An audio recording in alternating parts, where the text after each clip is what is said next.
교수님, 그런 말을 살면서 한 번도 들어본 적이 없어요. 교수님이 말씀하시는 내용은 저희 중국에서 배운 적이 없는 내용입니다. 한국은 스마트폰도 없고 소수의 사람들만 시티폰이나 삐삐를 쓴다고 하던데요. 여기 영국의 한 대학교에서 중국인 학생들이 교수에게 따지듯 질문하고 있습니다. 과연 강의실에서는 무슨 일이 일어나고 있는 것일까요? 안녕하세요. 저는 영국에서 지리학을 공부하고 있는 리디아라고 합니다. 어린 시절부터 길을 잘 안다고 어른들의 칭찬을 받다 보니 전공까지 지리학을 선택하게 되어버렸습니다. 저희 부모님께서는 심각한 길치시기 때문에 왔던 길을 수차례 지나치곤 하시는데 저는 어린 시절부터 그런 모습이 너무 답답했던 기억이 나요. 어느 순간부터는 제가 길을 안내해드리면서 길 찾기의 달인이라는 소리를 듣곤 했죠. 길에 관심을 가지다 보니 세계 지도도 살펴보게 되었고 전 세계의 지형과 길에 대한 관심을 가지게 되었습니다. 아버지께서는 건설회사에서 일을 하시는데 젊은 시절에는 내비게이션도 없이 현장을 찾아가야 했기 때문에 무척이나 고생을 많이 하셨다고 합니다. 그나마 영국의 길은 오래된 도심이라서 잘 바뀌지 않기에 수십 년 전부터 그대로인 형태를 유지하고 있죠. 어쨌든 저는 지리학을 공부하기 위해서 런던으로 가서 살게 되었고 여러 친구들을 사귀면서 대학교의 즐거움을 맛볼 수 있었습니다. 특히 저희 학교에는 중국에서 온 친구들이 많았습니다. 요새 K-팝이 유명하고 아시아가 뜨는 지역이라서 저도 관심이 가는데 중국인들을 만나니 무언가 반갑더라고요. 제가 먼저 다가가자 그들도 저를 반기면서 서로 친구가 되었습니다. 함께 마라탕을 만들어 먹거나 만두 등을 먹으면서 아시아 음식에 대한 관심도 조금 생겼죠. 마라탕은 전혀 제 취향이 아니었지만 그래도 새로운 음식에 대한 도전이었다고 생각해요. 그런데 저는 아시아 음식인 김치와 떡볶이, 순대 등을 먹고 싶었는데 중국에서는 그런 음식을 자주 먹지 않는다면서 그 음식들은 중국의 전통 음식을 베껴서 한국인들이 만들어 먹는 음식이라고 하더라고요. 그 말을 듣고 조금 놀랐습니다. 김치나 떡볶이, 순대가 아시아의 대표적인 음식이라고만 생각했었는데 중국인 친구들은 그것들을 전혀 다르게 바라보고 있었던 거죠. 저의 짧은 생각으로는 아시아의 음식들은 모두 같은 줄 알았는데 한국의 음식과 중국의 음식에 차이가 있었던 것이죠. 그리고 그들은 한국에서 부르는 김치가 사실 중국의 파오차이에서 비롯된 음식이라고 주장했고 떡볶이도 원래 중국 음식이라고 말했습니다. 그리고 김치라는 표현은 중국을 무시하는 단어라면서 파오차이라고 부르라고 하더라고요. 순간 저는 당황했지만 곧 웃으며 넘겼어요. 사실 음식에 대한 기원이 다를 수 있다는 건 이해했거든요. 음식이라는 게 한 나라에만 한정되지 않고 여러 문화에서 영향을 주고받으면서 발전해온 거니까요. 어쨌든 중국인들은 한국에 대해서 이렇게 생각한다는 것을 알게 되었습니다. 저에게 한국인 친구가 없어서 제대로 물어볼 곳은 없었지만 분명 중국 친구들은 한국이 중국의 문화를 베꼈다고 주장하고 있었어요. 저는 우선 그들의 말을 존중하기로 했습니다. 중국이 한국보다 인구도 많고 더 넓은 땅을 가진 나라이기 때문에 그들의 말이 일리가 있다고 생각했으니까요. 제가 한국의 K-팝에 아주 열광하는 편도 아니고 한국 노래만 자주 듣는 편이거든요. 그리고 중국 친구들이 들려주는 중국 노래를 듣고서 저는 정말 경악을 금치 못했습니다. 중국의 노래는 한국의 음악과 놀랍게도 똑같은 부분이 많았고 심지어 의상, 컨셉, 가수의 얼굴까지 모두 비슷한 분위기였으니까요. 저는 그때 정말 확신이 들었습니다. 한국이라는 나라는 중국을 따라하며 K-팝을 발전시켰다고 말이죠. 음식까지는 그러려니 했는데 음악은 창작의 영역이기 때문에 분명히 한쪽이 베낀 것이 분명하잖아요. 중국인 친구들을 사귀면서 저의 가치관도 많이 변했고 저는 그들의 생각에 점점 동요되기 시작했습니다. 저도 런던과 멀리 떨어진 시골 마을에서 올라왔기 때문에 이 친구들과 함께 있다면 정말 행복하고 외롭지 않았으니까요. 또 이들은 중국에서 제일 가는 부자인 녀석들이기 때문에 중국의 탄탄한 경제적 상황과 세상 돌아가는 것에 빠삭한 친구들이더라고요. 저도 섬나라인 영국에 박혀서 살고 있던 처지이기 때문에 대륙의 친구들을 사귀게 되어 너무 영광이라는 생각까지 들었습니다. 그렇게 신학기가 되어서 새로운 교수님을 만나고 새 친구들을 사귀게 되었죠. 그리고 경제지리라는 과목 시간에 교수님이 짜주신 조에 맞춰져서 저는 갑자기 미국인 친구들과 같은 조가 되어 그들을 사귀게 되었습니다. 처음에는 조금 어색했지만 금세 그들과도 어울리게 되었어요. 미국인 친구들은 자유롭고 솔직하게 자기 의견을 표현하는 사람들이었고 특히 국제 경제에 대해 열띤 토론을 즐겼습니다. 그들과 이야기하다 보니 제가 중국 친구들에게서 배운 것과는 전혀 다른 시각들을 접하게 되었죠. 미국인 친구들은 K-팝을 혁신적인 글로벌 문화라고 칭찬하면서 중국과 한국의 차별화된 문화적 특징을 명확히 알고 있었습니다. 그들의 이야기를 들으면서 혼란스럽기도 했지만 동시에 한 가지 확실해졌어요. 세상에는 여러 관점이 존재하고 누구의 의견이 맞다고 단정짓기보다는 다양한 의견을 존중하며 스스로 생각할 필요가 있다는 것이었죠. 이제는 중국 친구들이 말한 것처럼 모든 것이 중국에서 비롯된 것이라기보다는 각 나라마다 독특한 문화를 발전시켜 왔다는 사실을 인식하게 되었습니다. 그들의 주장에 동조했던 순간들이 조금은 부끄럽기도 했지만 그 또한 제가 세계에 대해 배우는 과정의 일부라고 생각하려고 해요. 한국만의 문화가 있다는 것을 조금이나마 알게 되었다는 것이 다행이니까요. 미국 친구들 중에서는 한국에 다녀온 친구가 있었는데 한국의 역사는 정말 엄청나고 그들의 음식 문화나 생활 문화는 정말 깊은 역사에서 나올 것들이라고 하더라고요. 역사가 짧은 나라에서는 나올 수 없을 정도의 누적된 수많은 전통 음식들은 물론이고 한국의 음악 또한 트로트라는 장르를 저에게 소개해 주는데 살면서 들었던 음악 중에서 가장 신나고 경쾌하며 춤바람이 절로 나는 음악이더라고요. 분명 이런 음악은 중국인들이 듣는 것을 본 적이 없는데 한국만의 독자적인 음악이 있었다는 사실에 경악하고 말았죠. 그런데 수업 시간에 큰 문제가 하나 터져버렸습니다. 교수님께서 한국의 경제력과 역사, 소프트 파워인 문화력에 대한 말씀을 해주셨거든요. 저는 한국의 실체를 어느 정도 깨달았음에도 교수님께서 말씀하시는 수많은 분량의 한국 자료를 보다 보니 한국은 영국과 1대1로 두고 보더라도 밀리지 않는 나라라는 생각이 들었습니다.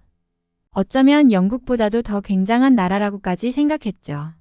한국의 역사 중에서 고대사가 인상적이었는데 그 당시에는 한국의 군사력이나 문명 수준이 유럽보다도 높은 수준이었다고 하셨거든요. 말도 안 된다고 생각했지만 사실임이 분명한 자료를 많이 보여주셨죠. 그런데 저는 그때 차라리 강의실 밖으로 나왔어야 했습니다. 저와 친하게 지내던 중국인 친구들의 실체를 알아버리고야 말았거든요. 교수님의 강의가 점점 깊어지자 저와 함께 있던 중국인 친구들이 불편해하기 시작했어요. 그들은 교수님의 말을 듣자마자 얼굴이 굳었고 곧이어 말씀이 끝나기도 전에 교수님에게 따지기 시작했습니다. 한국이 그렇게 대단할 리 없다며 교수님의 자료가 편향되었다고 주장했죠. 제가 알고 있던 친절하고 유쾌한 친구들이 갑자기 달라진 겁니다. 그들의 반응을 보면서 저는 혼란스러웠습니다. 처음에는 그저 다른 문화적 배경에서 온 사람들이니까 그럴 수 있다고 생각했어요. 그런데 교수님의 수업 이후 그 친구들의 태도가 너무 변했어요. 무례한 것은 둘째치고 약간 건방져 보이기까지 했으니까요. 교수님, 한국이 얼마나 가난한 나라인지는 알아보시긴 하셨나요? 제가 고등학교 때의 역사 선생님께서는 한국에 다녀오셨다고 하시면서 한국 사람들은 모두 빼빼 말랐고 가난해서 외국인한테 구걸을 한다고 해요. 중국인들이 버리는 옷을 주워 입는 것은 물론이고 수도가 갖춰져 있지 않기 때문에 손도 씻지 못한다고 합니다. 심지어 인터넷이 안 되기 때문에 세계 정세도 파악하지 못하는 나라입니다. 중국의 기술을 빌려서 사용하고 있는 곳이 굉장히 많다고 하죠. 저는 친구들이 저런 말을 하지 않기를 바랐는데 과거 저에게 말해준 말을 그대로 교수님 앞에서 하고 있더라고요. 저 친구들이 한때는 저의 가장 소중한 친구들이었고 제가 많은 것을 배우고 의지했던 친구들이었는데 지금 이 시간만큼은 애초에 모르는 사람이었으면 좋겠다는 심정뿐이었습니다. 부끄러울 정도로 교수님을 몰아세우고 엉터리 주장들을 늘어두는 상황이라서 강의실의 학생들 모두가 헛웃음을 치거나 교수님을 의심하고 있었거든요. 저들의 말이 너무나 그럴듯하기 때문에 오히려 교수님의 강의 내용을 부정하는 친구들이 많았죠. 사실 영국에서는 한국이라는 나라를 굉장히 시기하는 친구가 많은데 아마 한국이 영국보다 더 선진화되었다는 이야기가 들려오기 때문일 것입니다. 초등학교 교사인 제 친구 줄리아를 얼마 전에 만났는데 초등학교에서도 한국의 노래를 틀어달라고 아우성이고 남자아이나 여자아이 할 것 없이 모두 한국식으로 화장을 하고 오기 때문에 그야말로 한국에 빠진 사람들 천치라고 했거든요. 어린 아이들도 한국에 푹 빠져 있는 판인데 세상 물정을 모르던 저의 과거의 모습이 떠오르는 친구들도 많더라고요. 중국 친구들은 교수님에게 계속 새로운 사실들을 말하기 시작했죠. 스마트폰이 없는 나라라는데 무슨 더 말할 것이 있을까요? 저희 아버지께서는 중국에서 가장 위대한 기업의 임원이십니다. 그런데 한국은 너무 가난해서 아직도 시티폰이나 삐삐를 쓸 거라고 하셨어요. 중국의 샤오미가 전 세계로 뻗어나가고 중국에서 최고의 브랜드가 될 때 한국은 대기업도 없는 나라잖아요. 교수님께 계속해서 질문을 던지던 중국인 친구들은 자신들이 알고 있는 사실을 강조하며 한국이 세계에서 소외된 존재라고 주장했습니다. 한국이 기술력을 가진 나라라니요? 교수님, 인터넷도 느리고 전자제품도 대부분 중국의 기술을 가져다 쓴다고 배웠습니다. 그리고는 이어서 한국의 고대 역사는 대부분 중국의 영향을 받은 것이라고 단언했죠. 친구들은 한국은 중국의 일부였고 발전 또한 중국이 이끌어줬다는 말을 너무나 당연하게 주장했습니다. 그들의 발언에 강의실은 묘한 긴장감이 감돌았어요. 교수님은 당황한 듯 했지만 곧 차분하게 반박을 시작했습니다. 한국은 과거에 많은 외세의 침략을 겪었으면서도 고유의 문화와 언어를 유지해왔으며 오히려 중국의 영향을 받으면서도 독자적인 문화를 형성했다고 설명하셨습니다. 교수님의 차분한 태도에 일부 학생들은 고개를 끄덕였지만 여전히 중국 친구들은 쉽게 수긍하지 않았습니다. 저는 복잡한 감정이 밀려왔습니다. 과거 저는 그들의 주장을 무작정 믿었고 한국의 문화가 중국의 영향 아래 있다고 여겼죠. 하지만 교수님과 미국 친구들과의 대화를 통해 더 넓은 시야를 가지게 되었어요. 단순히 중국의 견해만으로 모든 것을 판단하기에는 한국의 문화와 역사는 깊이가 있었다는 걸 깨닫게 되었던 거죠. 중국 친구들은 여전히 목소리를 높이며 한국을 평가절하 하려 했고 이에 더 이상 참을 수 없었던 몇몇 학생들은 반박을 시작했습니다. 영국에서 유학 온 한 한국인 학생은 강단 있게 친구들에게 역사적 근거와 통계를 들어 반박하기 시작했죠. 그는 한국은 독립적인 문화를 이루었고 오늘날에는 한국어, 한국 문화가 전 세계적으로 사랑받고 있습니다. 물론 중국의 영향도 있었지만 한국만의 독창성이 없었다면 이런 성장은 불가능했을 겁니다. 라고 말하며 강의실의 분위기를 다시 바로잡았습니다. 정말 난장판도 이런 난장판이 없었어요. 모든 것은 저와 함께 다닌 저 중국인 친구들 때문이었고 괜히 다른 학생들만 그들에게 선동이 되는 것 같기도 했죠. 그러자 교수님께서는 깊은 숨을 고르신 뒤 강단에 서서 천천히 강의실을 둘러보셨습니다. 약간은 당황한 기색이었지만 그는 확신에 찬 목소리로 말을 이어갔습니다. 여러분, 우리는 각자의 문화와 역사에 대한 자부심을 가지고 있습니다. 그러나 역사적 사실을 있는 그대로 바라보는 것도 중요하지요. 오늘 제가 한국을 소개한 이유는 단지 한국이 현재 경제적으로 성장하고 있기 때문만은 아닙니다. 한국의 역사는 유구하고도 독립적이며 그 안에는 그들만의 위대한 성과들이 담겨 있기 때문입니다. 그리고는 교수님은 한국의 삼국시대와 고구려에 대해 이야기를 시작했습니다. 고대 한국의 고구려라는 왕국은 고구려-수 전쟁, 고구려-당 전쟁을 통해 중국의 대제국과 맞서 싸우며 독립을 지켜냈습니다. 당시 수나라와 당나라는 중국 역사상 가장 강력한 군대를 보유했던 시기였지만 고구려의 전략과 용맹한 군사력 앞에서 번번이 패배를 겪었지요. 수나라는 고구려와의 전쟁으로 수십만 명이 사망하며 국력이 쇠퇴했고 결국 멸망에 이르렀습니다. 한나라의 몰락에 영향을 끼친 전쟁이었다는 사실이 이 전쟁의 규모와 중요성을 말해주고 있습니다. 학생들은 한껏 집중한 채 교수님의 말을 듣고 있었습니다. 중국 친구들 역시 순간 당황한 듯 입을 다물고 교수님을 뚫어지게 쳐다보았습니다. 하지만 교수님은 멈추지 않고 이어서 말을 계속하셨죠. 또한 백제와 신라 같은 한국의 다른 왕국들도 중국의 강한 영향 아래에만 있었던 것이 아닙니다. 백제는 일본의 문화를 전파하는 가교 역할을 했고 이를 통해 일본에서 백제의 문화가 꽃피울 수 있었죠. 당시 백제의 기술자들과 학자들이 일본에 가서 문자를 가르치고 건축과 예술을 전파한 기록은 일본 역사에도 남아 있습니다. 즉, 고대 한국은 다른 아시아 국가들과 상호작용하며 독자적인 문화를 전파할 수 있는 자립적인 문명국이었던 겁니다. 그는 고대사를 넘어 고려와 조선시대에 관한 이야기도 이어갔습니다. 고구려를 계승한 고려는 세계에서 가장 오래된 금속 활자를 발명했으며 이는 구텐베르크의 활자 인쇄보다 약 200년 앞서 있었습니다.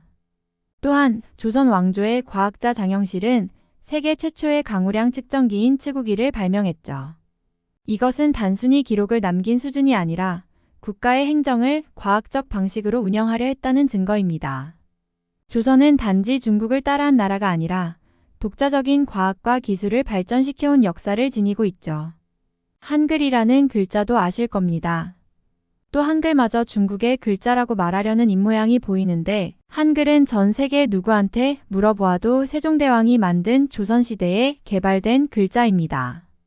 교수님의 이야기에 강의실은 잠잠해졌고 중국 친구들은 조금씩 시선을 피하기 시작했습니다. 교수님은 마지막으로 한국의 현대사에 대해서도 설명하셨습니다. 일제강점기를 지나며 극심한 고통을 겪은 후 한국은 스스로 일어섰습니다.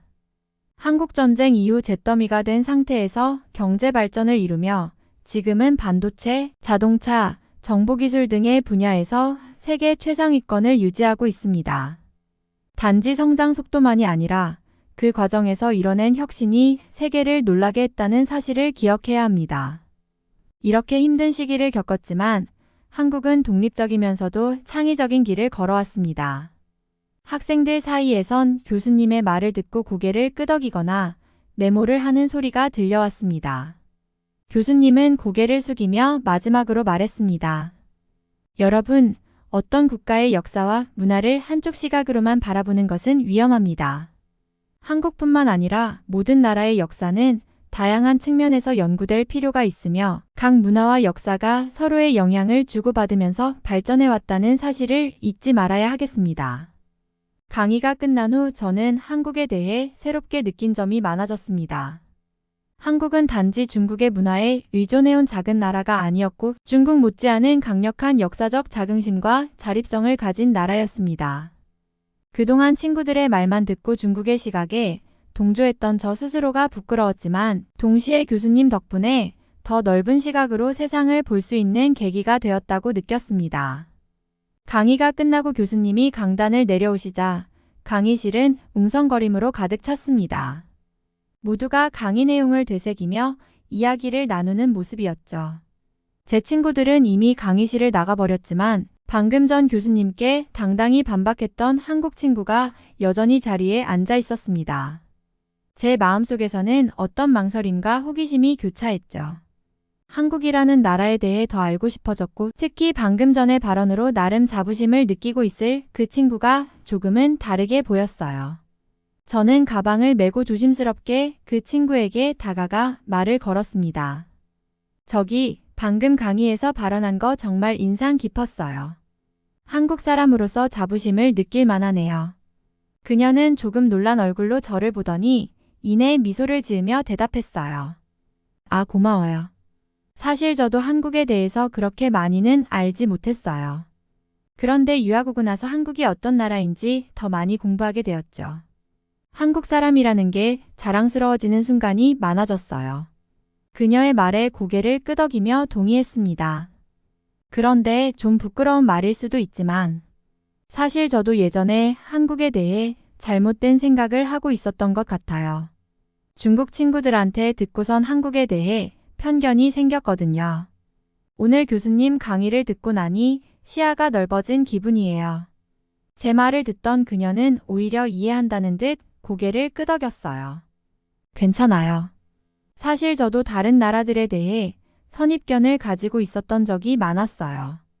이런 걸 하나씩 깨닫고 나가면 점점 성장해 가는 것 같아요. 아, 그런데 제가 말이 너무 많았네요. 저는 소희라고 해요. 아, 소희구나. 나는 리디아야. 우리 학교에서 한국 친구를 처음 만나봐서 반가워. 제 진심을 담아 웃으며 말하자 소희도 기쁘게 웃었습니다. 그날 이후 저는 소희와 점점 가까워지기 시작했습니다.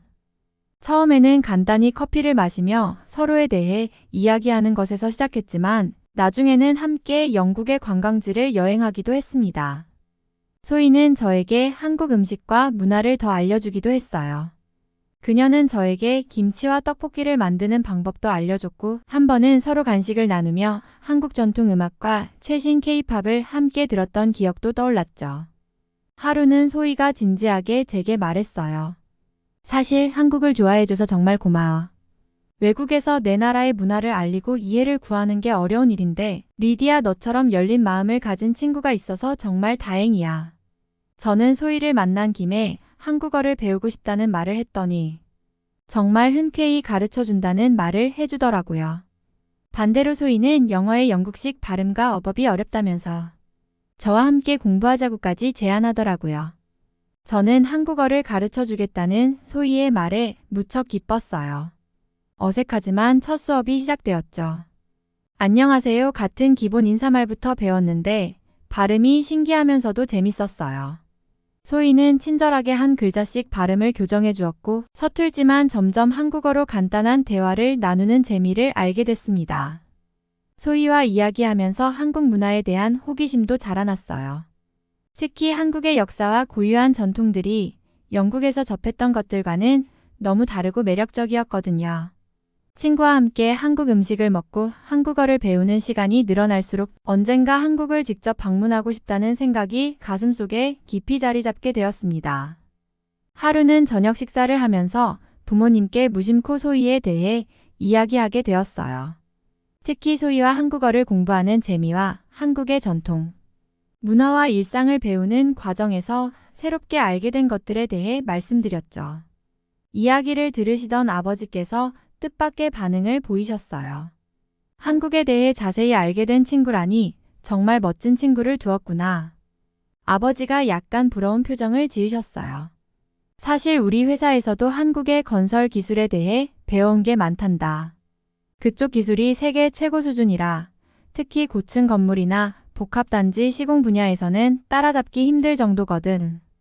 아버지의 이런 말씀을 들으니 제가 알고 있던 소희가 새삼 더 대단하게 느껴졌어요. 한국의 기술력이 우리나라에서도 높이 평가받고 있다는 걸 실감할 수 있었죠. 그래서 소희에게도 그 얘기를 해줬더니 그녀가 웃으면서 고백하더군요. 사실 우리 아버지도 건설 회사 일을 하셔. 한국에서는 꽤 규모 있는 회사라서 공사 현장도 자주 방문하시거든. 뜻밖에도 서로의 부모님께서 같은 업종에 계신다는 걸 알게 되니 정말 반가웠어요. 알고 보니 소희의 아버지는 한국에서 도급 순위가 꽤나 높은 건설 회사를 운영하셨고 서울에서 살다가 왔기 때문에 서울 지리를 굉장히 잘 안다면서 다음에 한국을 가서 함께 놀자고 제안하더라고요. 정말 기분 좋은 제안이었어요. 소희가 서울에 대해 이야기할 때마다 그곳의 복잡하면서도 정돈된 거리, 고층 빌딩들과 전통이 조화된 모습이 머릿속에 그려졌죠. 특히 한국의 유명한 랜드마크나 소희가 어렸을 때 친구들과 자주 다녔다는 숨겨진 명소들까지 하나하나 설명해 주는데 듣기만 해도 너무 흥미로웠어요. 소희는 자신이 서울의 현지 가이드가 되어줄 테니 꼭 같이 가자며 한국에서 맛있는 것도 잔뜩 먹자고 약속했어요. 그제야 한국이 단순히 아시아의 한 나라가 아닌 정말 다채로운 역사와 문화를 가진 특별한 곳이라는 느낌이 더욱 와닿았어요. 무엇보다 소희의 설명 속에서 서울은 저에게 새로운 탐험의 세계처럼 느껴졌죠. 그날 이후로 한국어 공부에도 더 열정이 생겼고 언젠가 소희와 함께 한국을 여행하며 현지의 모든 것을 체험해보고 싶다는 소망이 마음속에 깊이 자리 잡게 되었습니다. 아마 다음 학기가 시작하기 전 방학 때에 한국을 갈 것 같은데 생각만 해도 너무 즐겁고 신나네요. 한국은 영국보다 훨씬 발달한 도시를 지녔다고 하는데 너무 궁금하기도 하고요.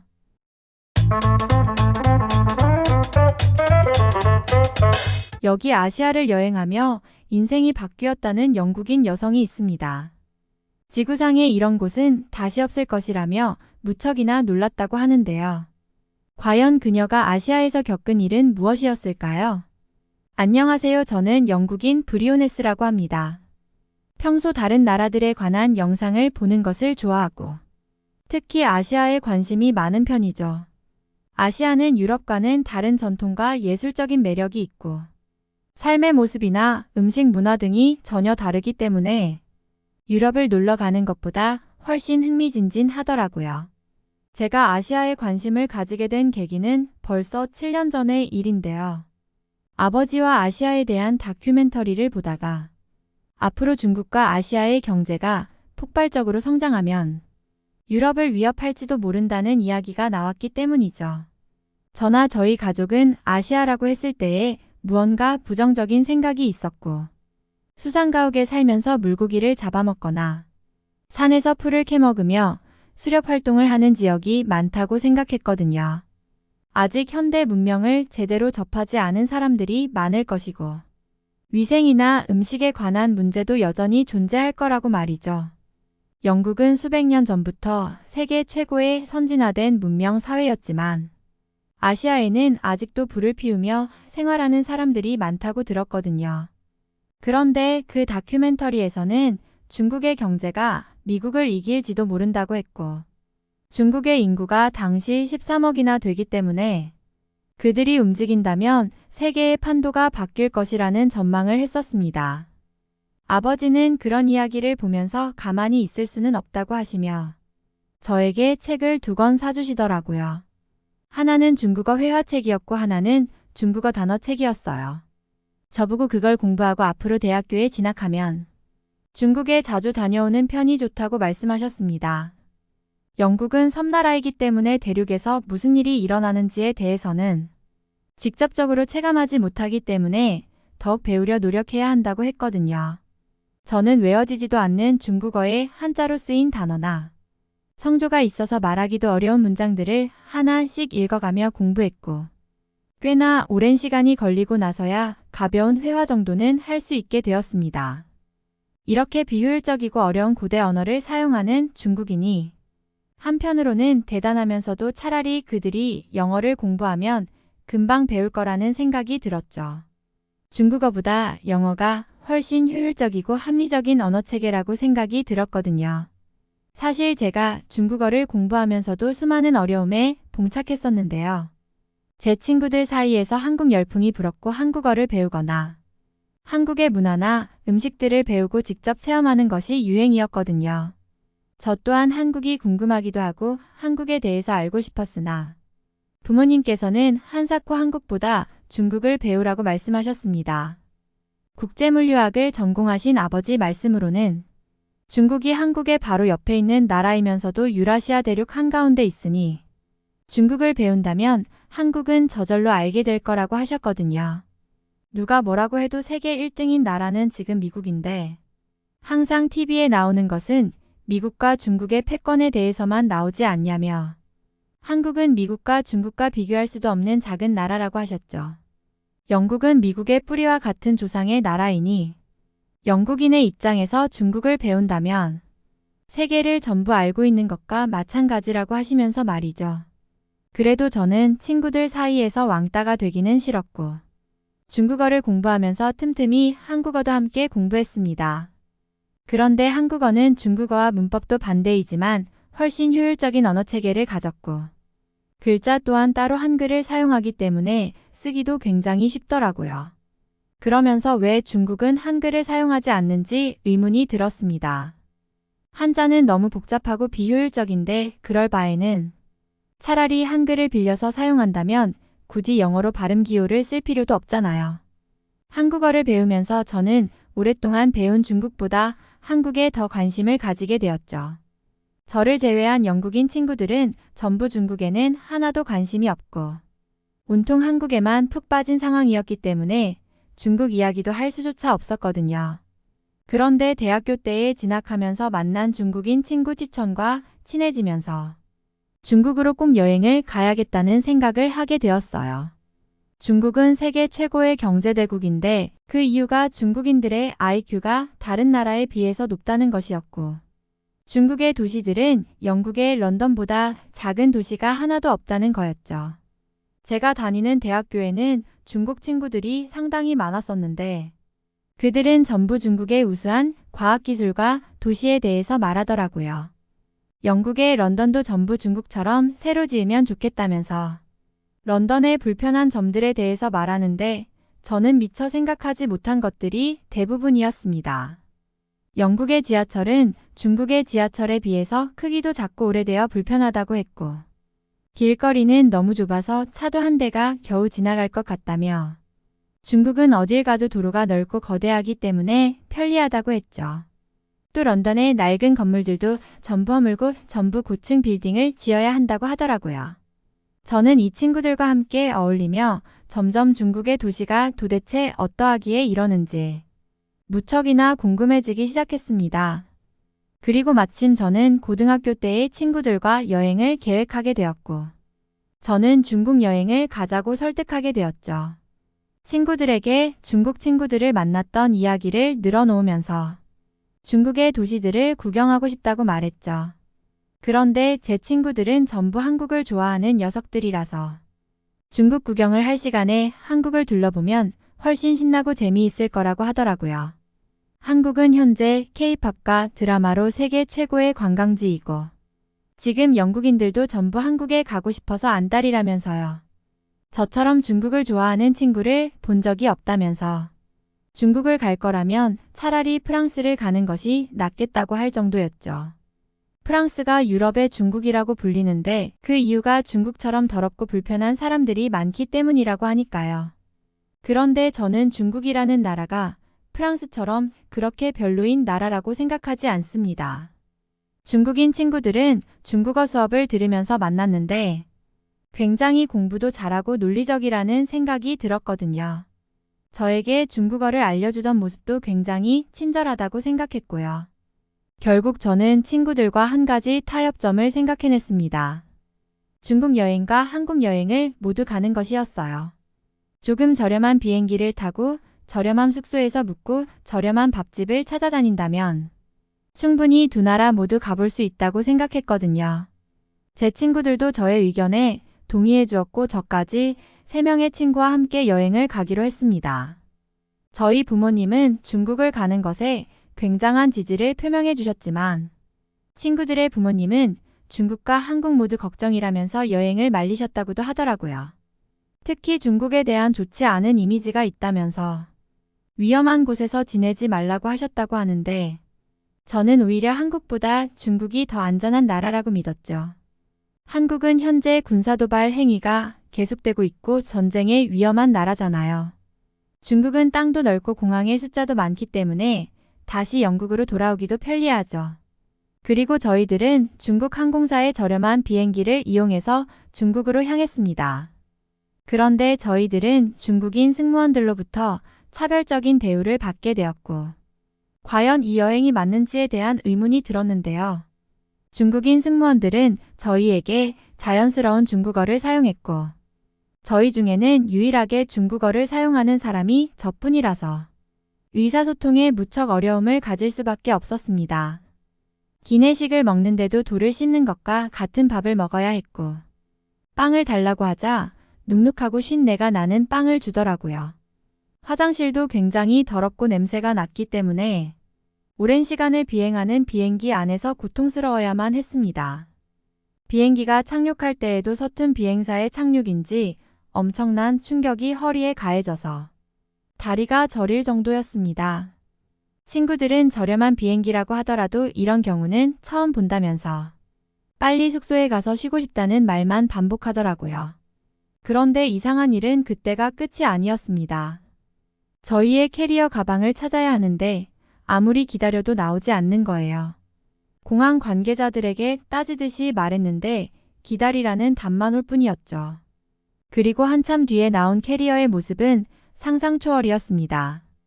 여기저기 흠집이 나 있는 데다가 모서리에 파손이 생겨 있었거든요. 변상해달라고 아무리 말을 해도 이 정도의 흠집은 날 수가 있고, 이미 캐리어를 맡길 때에 서류를 작성하지 않았냐며 도리어 화를 내는데, 즐겁게 온 여행이니 그냥 넘어가기로 마음먹을 수밖에 없었죠. 함께 온 친구인 제니는 중국 여행이 심상치 않다며 말을 했고, 올리비아 역시 빨리 한국을 가고 싶다고 말하더라고요.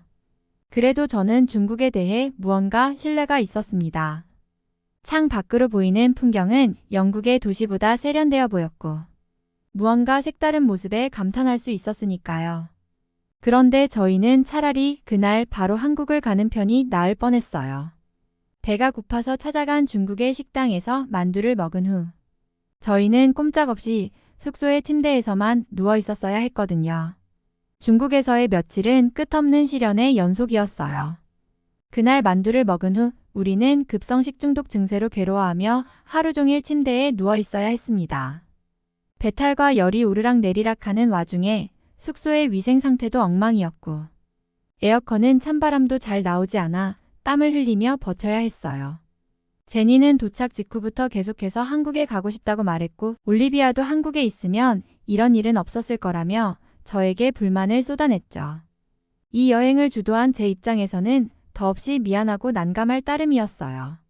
문제는 단순히 식당에서의 일뿐만이 아니었어요.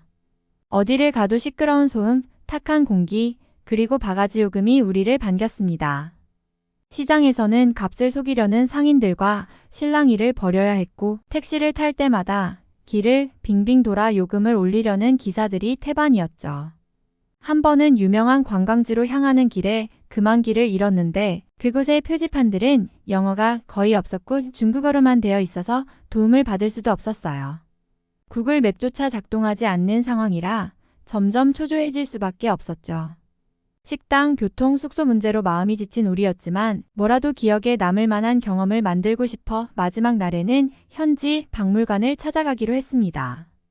그러나 그곳에서는 외국인이라는 이유로 지나치게 높은 입장료를 요구받았고, 전시물들은 대체로 낡고 관리가 제대로 안 된 상태였어요. 박물관을 나와서도 우리는 계속해서 이상한 일을 겪었습니다. 거리로 나오니 몇몇 중국 남자들이 저희를 향해 뭔가 말을 걸기 시작했어요. 처음에는 단순히 안녕하세요 정도의 인사일 줄 알았는데 말을 이어가면서 점점 불쾌해지기 시작했죠. 그들은 저희의 외모를 대놓고 평가하거나 비꼬는 듯한 말투로 호객행위를 했고, 이해하기 어려운 영어와 성적인 농담까지 섞어가며 말했어요. 제니는 깜짝 놀라서 저에게 가까이 다가왔고, 올리비아도 눈빛만으로 불쾌하다는 걸 드러내더군요. 저는 한국어와 중국어를 조금 할 줄 알았지만 이 상황에서는 오히려 그들이 저희를 더 조롱할까 싶어 아무 대꾸도 하지 않고 최대한 무시하려 했어요. 하지만 그들은 뒤따라오면서 더 큰 목소리로 말을 걸었고, 우리를 둘러싸며 길을 막는 것처럼 보이기도 했습니다. 그 순간 진심으로 두려움이 엄습해왔어요. 그저 관광객으로 잠깐 들른 사람들에게 왜 이런 방식으로 다가오는지 이해할 수 없었습니다. 평소에 자신 있게 다니던 제니조차 손을 꼭 잡은 채로 속삭이듯 브리오네스, 빨리 한국으로 가고 싶어. 우리 여기서 벗어나자라고 했어요. 저도 더 이상 친구들에게 미안해할 겨를이 없었죠. 어떻게든 이 상황을 벗어나야 했으니까요. 우리는 서둘러 그 남자들을 지나쳐 가장 가까운 상점으로 피신했어요. 상점 안에서도 제니와 올리비아는 거의 떨다시피 했고, 저 역시 그들과 함께 여행을 온 걸 후회하기 시작했죠. 아시아에 대한 관심으로 시작한 여행이었지만 이쯤 되니 더 이상 기대와 호기심이 남지 않았고, 오히려 두려움과 실망감만이 가득했습니다. 게다가 음식 문제도 심각했어요. 중국의 음식은 대부분 기름지고 짠 데다가 향신료가 강해서 매일 속이 더부룩하고 쓰리기 일쑤였어요. 한두 번 배탈이 난 것도 아니고 결국 저는 매일 약을 먹어야 했죠. 제니와 올리비아도 비슷한 증상을 겪으면서 점점 지쳐갔고, 아침이면 서로 오늘은 괜찮아 라는 말로 시작하게 되었어요. 한참을 고생하던 우리는 도저히 안 되겠다 싶어 병원을 찾기로 했습니다. 그러나 문제는 여기서도 이어졌습니다. 병원에 도착해 진료를 받으려 하니 분위기부터 뭔가 석연치 않은 느낌이 들었어요. 의사는 마치 진지하게 신경 써주는 것 같지 않았고 우리가 무슨 말을 해도 고개를 끄덕이며 일회용 약봉지에 담긴 알약 몇 알을 건네주더군요. 신뢰할 수 없는 분위기에 마음이 불편했지만 그저 빨리 나아야겠다는 생각에 약을 받아 나왔어요. 그런데 숙소에 돌아와 구글맵에 병원을 검색해보니 충격적인 후기가 잔뜩 달려 있었습니다. 가짜 약을 처방하거나 상태를 진지하게 보지 않고 바가지를 씌운다는 불평이 수두룩한 겁니다. 후기를 읽는 순간 그동안 중국에서 겪은 불편함과 실망이 한꺼번에 밀려왔어요. 내가 이렇게까지 힘들게 이곳에 왔어야 했나. 친구들의 만류를 듣지 않고 고집을 부린 게 얼마나 큰 실수였는지 다시 한번 깨달았죠. 그런데 진짜 최악의 순간은 제가 지갑을 잃어버린 날이었어요. 어느 상점에서 간단한 물건을 계산하고 나왔을 때만 해도 아무렇지 않았는데 지하철을 타려고 가방을 뒤적이다가 그제야 지갑이 없다는 걸 알게 된 거예요.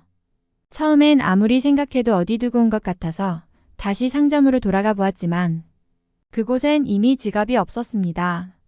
상점 직원에게 물어봐도 애매한 표정으로 고개를 저을 뿐이었고 혹시나 하고 근처를 사사지 살펴봤지만 찾을 수 없었죠. 그 순간 정말 절망적이었어요. 지갑 속엔 현금도 들어있었고 여행 내내 쓸 모든 신용카드와 신분증까지 다 들어있었거든요. 혼자였으면 차라리 그냥 주저앉아 울어버렸을지도 모르겠지만 친구들이 옆에 있으니 그럴 수도 없었죠. 제니와 올리비아는 저를 위로하려 애썼지만 사실 우리 셋 모두 여행비를 아껴 쓰고 있던 상황이라 돈이 부족한 건 마찬가지였어요. 한국으로 가려던 계획도 위험해졌고 일단 당장 하루하루를 어떻게 지낼지조차 막막해졌습니다. 그날 밤 저는 방 안에서 이 여행을 왜 시작했는지 다시 돌아보게 되었습니다. 아시아에서 인생이 바뀔 거야 라고 생각했던 그 기대와 흥분은 온데간데 없이 사라졌고 오히려 너무 이질적인 환경에서 오는 피로와 불안만이 가득했죠. 다행히 여권은 잃어버리지 않았다는 점에 감사하려고 했지만 그 생각도 잠시였어요. 지갑 없이 남은 시간은 예상보다 훨씬 더 큰 고통이었습니다. 현금이 없으니 하루하루 불편함이 쌓였고 식사 때마다 저렴한 거리 음식을 찾다 보니 배탈과 소화불량이 계속되었죠. 친구들도 고생하고 있었지만 특히 저는 스스로에 대한 자책감과 불편함 때문에 더 힘들었어요. 중국의 대중교통은 처음엔 신기했지만 지하철에서 사람들에게 떠밀리거나 길에서 이상한 호객 행위를 받는 일이 반복되다 보니 점점 그 상황이 버거워졌어요. 어느 날은 저희가 길을 걷고 있는데 몇몇 남성들이 저희를 따라오면서 저희를 물건 보듯 훑어보며 무례한 농담을 던졌습니다. 그때의 불쾌함과 불안감은 정말 말로 표현하기 어려웠어요. 모든 상황이 우리를 향해 여기서는 너희가 외국인일 뿐이라는 메시지를 보내는 것 같았습니다. 아무리 노력해도 이곳에선 마음 편하게 지내기 힘들다는 사실이 점점 명확해졌고 저는 이 여행이 하루빨리 끝나기만을 바라게 되었어요. 점점 지쳐가던 저는 아시아 전체가 다 비슷할 거라는 생각이 들기 시작했습니다. 처음엔 기대와 설렘으로 가득 차 있었던 한국 방문조차 이제는 무거운 마음으로 다가왔어요. 친구들은 여전히 한국에서의 계획을 얘기하며 기대감을 키웠지만 저는 오히려 조심스러워졌습니다. 한국도 결국은 다를 게 없지 않을까 하는 생각이 머릿속을 떠나지 않았거든요. 중국에서 겪은 불편과 불쾌한 경험들이 마치 다가올 한국 여행까지도 그림자를 들이우는 것 같았습니다. 언어가 다르고 문화가 다르더라도 결국은 나에게 낯선 곳일 뿐일 테니까요. 여행이 설렘이 아니라 고통을 마주할 것 같다는 두려움에 점점 사로잡혔죠. 어쩌면 이 경험이 아시아에 대한 내 환상을 산산이 부수는 계기가 될지도 모르겠다는 씁쓸한 생각을 안고 친구들이 한국으로 떠나고 싶다는 이야기를 할 때마다 억지로 웃으며 맞장구 칠 수밖에 없었습니다. 여전히 어딘가에선 제가 다시 설렘을 느끼길 바라는 마음도 있었지만 이 마음이 언제쯤 변할 수 있을지 알 수 없는 채로 남은 여행을 이어가게 되었죠. 한국으로 가는 비행기에 탑승할 때도 기대보다는 걱정이 앞섰어요. 한국에 저가 항공사를 이용했기 때문에 중국 항공사에서 겪었던 불쾌한 경험들이 반복될까 봐 불안감이 가시질 않았죠. 지친 몸과 속이 편치 않은 상태로 좌석에 앉으며 이게 정말 맞는 선택이었을까 하는 후회마저 들더군요. 친구들은 여전히 밝은 표정으로 한국에서의 계획을 얘기하고 있었지만 저는 그런 대화에도 점점 피로가 밀려왔습니다. 좌석에 앉자마자 꼭 참고 지내자고 다짐했어요. 다시는 이런 고생스러운 여행은 하지 말아야겠다는 생각뿐이었죠. 여행 초반에는 설렘이 가득했던 제가 이렇게까지 회의적인 마음이 된 것이 스스로도 믿기지 않을 정도였어요. 그런데 막상 비행기가 이륙하고 나니 놀랍게도 분위기는 예상과 달랐습니다. 승무원들은 밝은 미소로 인사를 건네고 필요한 서비스를 친절하게 제공해 주더군요. 기내식도 깔끔하게 준비되어 있었고 불편한 점 없이 편안하게 비행을 이어갈 수 있었어요. 중국에서의 악몽 같은 시간이 조금씩 잊혀지는 듯 했습니다. 한국인 승무원들은 유창한 영어로 차분하게 필요한 안내를 해주었고 하나하나 신경 써주는 모습에 마음이 조금씩 풀렸습니다. 기장이 기내 방송으로 기류 상황을 미리 알려주며 비행 여정을 설명해 주었을 때는 비로소 이 비행이 편안하고 안전할 거라는 안도감이 들었어요. 중국 항공사에서 겪었던 소통의 어려움과 불친절함과는 전혀 다른 경험이었죠. 승무원들이 작은 부분까지 신경 써주면서도 항상 친절하게 웃어주는 모습을 보니 한국에 대한 인상이 조금씩 좋아지기 시작했습니다. 그동안 쌓였던 여행 피로와 불편한 기억들이 이 비행에서 조금씩 해소되는 느낌이었달까요? 비록 아직 목적지에 도착하지 않았지만 한국에서의 시간은 중국과 다를 수도 있겠다는 기대가 다시 싹트기 시작했죠.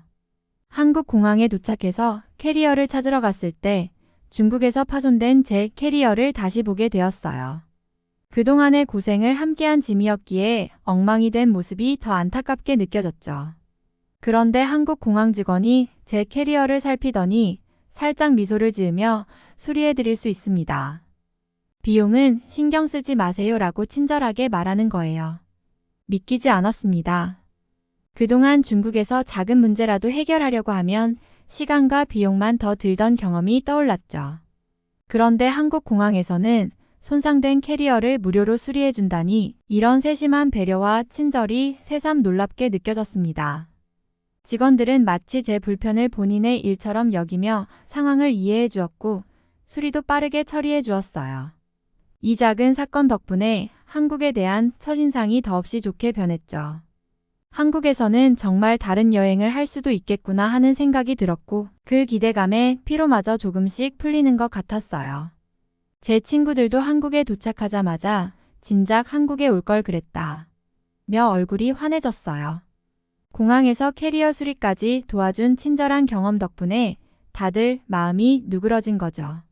그리고 마침 배도 고팠기에 다 같이 근처 국밥집을 찾아갔어요. 따뜻하고 깊은 맛이 가득한 국밥이 나왔고 첫 숟가락을 뜨는 순간 그 따스함이 속을 녹여주는 기분이었어요. 며칠간의 여행으로 고생했던 속이 마치 거짓말처럼 편안해졌고 친구들도 이거 진짜 한국에서만 맛볼 수 있는 음식이네 라며 연신 감탄했어요. 질리지 않게 배부르게 먹을 수 있는 음식이 있다는 것 자체가 너무 좋았고 오랜만에 모두가 웃으면서 한 끼를 먹는 순간이었죠. 한국에 대한 첫날의 인상이 이렇게 좋을 줄은 몰랐고 이곳에서의 시간이 정말 새로운 시작이 될 것 같았습니다. 서울로 가는 쾌적한 공항철도에 몸을 실으니 긴 여행의 피로가 조금씩 풀리는 것 같았어요. 그런데 이동 중에 약간의 계단을 만나게 되었고 짐을 들고 혼자서 힘겹게 올라가야 했죠. 그때 한 남성분이 저를 보고는 재빠르게 다가와 제가 도와드릴까요? 라고 말씀하셨어요. 정말 깜짝 놀랐습니다. 그분은 제 캐리어를 가볍게 들어주며 계단을 올라가 주셨고 저는 그 친절함에 감동하지 않을 수 없었죠. 세상에 이렇게 친절한 사람들이 많은 나라는 처음이에요 라는 생각이 머릿속을 스쳐 지나갔어요. 다른 나라에서는 종종 친절함이 부족하게 느껴졌던 저에게 한국의 친절한 사람들은 마치 따뜻한 태양과 같았죠. 이 짧은 순간이 제 여행에 큰 위로가 되었고 앞으로의 한국 여행이 더 기대되는 계기가 되었답니다. 지하철에 탑승하자마자 그 깨끗함과 정돈된 모습에 다시 한번 감탄이 나왔어요. 차 안은 쾌적하고 승무원들이 안내 방송을 통해 친절하게 정보를 제공해주니 마치 제가 다시 여행을 시작한 것 같은 기분이 들었죠. 버스를 타고 서울 시내를 돌아다니면서도 느낀 점은 마찬가지였어요. 중국과 영국의 대중교통과는 비교할 수 없을 정도로 편리하고 정시 운행이 이루어지는 것이 정말 인상적이었죠. 노선도 잘 표기되어 있고 무엇보다도 차내가 항상 청결하게 유지되고 있었어요. 대중교통 이용자들 역시 질서를 잘 지키며 조용히 대화하는 모습이 보기 좋았습니다. 그렇게 한국의 대중교통 시스템을 경험하면서 여행의 질이 얼마나 높아질 수 있는지를 깨달았어요. 매일매일 새로운 장소를 탐험하는 것뿐만 아니라 편안하게 이동할 수 있다는 사실이 저에게 큰 안도감을 주었습니다. 숙소에 도착하니 직원이 반갑게 맞아주었어요.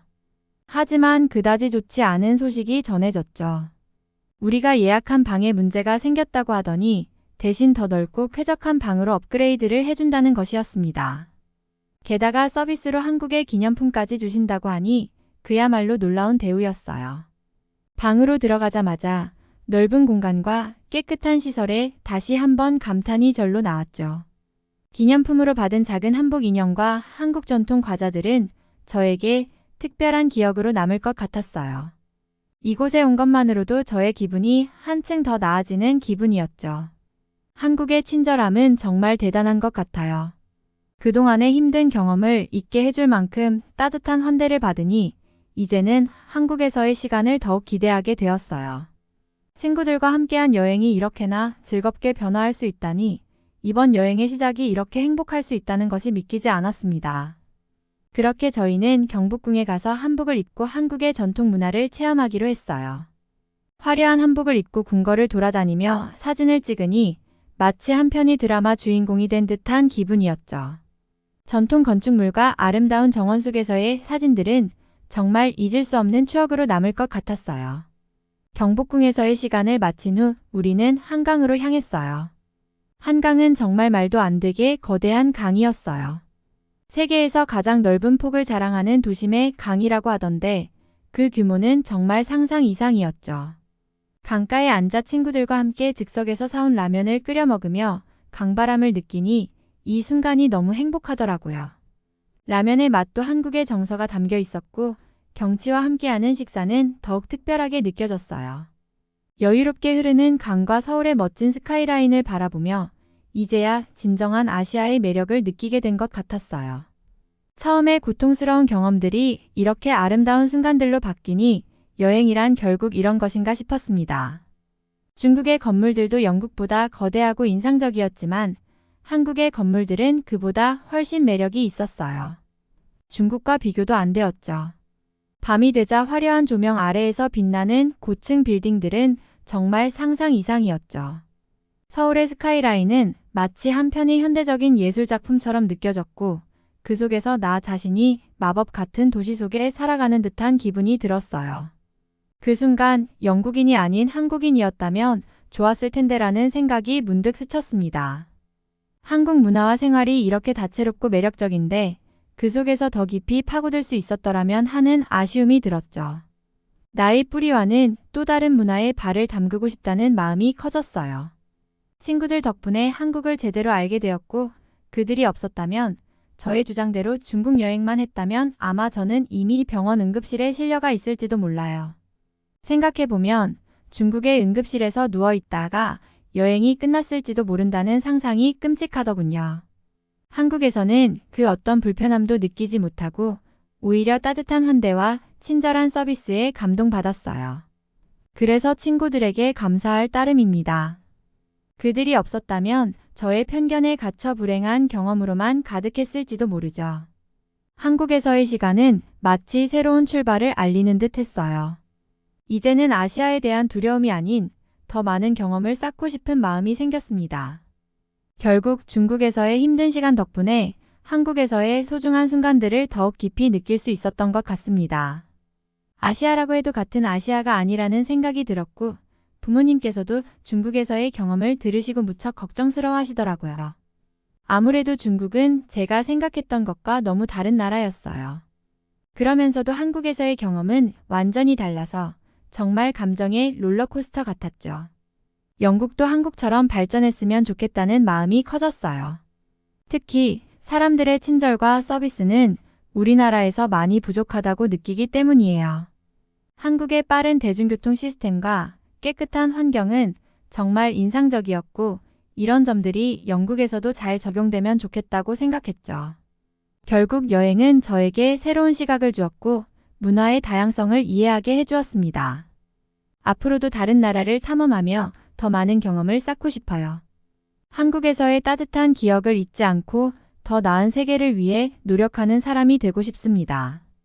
그렇게 한국에서의 멋진 경험이 쌓이면서 저의 마음속에 한국에 대한 사랑이 커져갔어요. 이제는 단순히 문화나 음식, 언어에 대한 호기심을 넘어 한국이라는 나라 자체에 대한 애정이 생긴 거죠. 친구들과 함께했던 즐거운 순간들을 회상하며 한국어를 더 빨리 배우고 싶다는 마음이 간절해졌습니다. 가족들과 함께 다시 방문할 날을 손꼽아 기다리며 그때는 더 많은 도시를 탐험하고 다양한 사람들과 소통하는 즐거움을 느끼고 싶어요. 서울의 번화가뿐만 아니라 부산의 해변이나 제주도의 아름다운 풍경도 보고 싶고 한국의 전통 마을에서도 소중한 시간을 보내고 싶습니다. 저는 아시아를 여행하며 정말 많은 것을 배웠고 특히 한국에서의 경험은 저에게 큰 영감을 주었어요.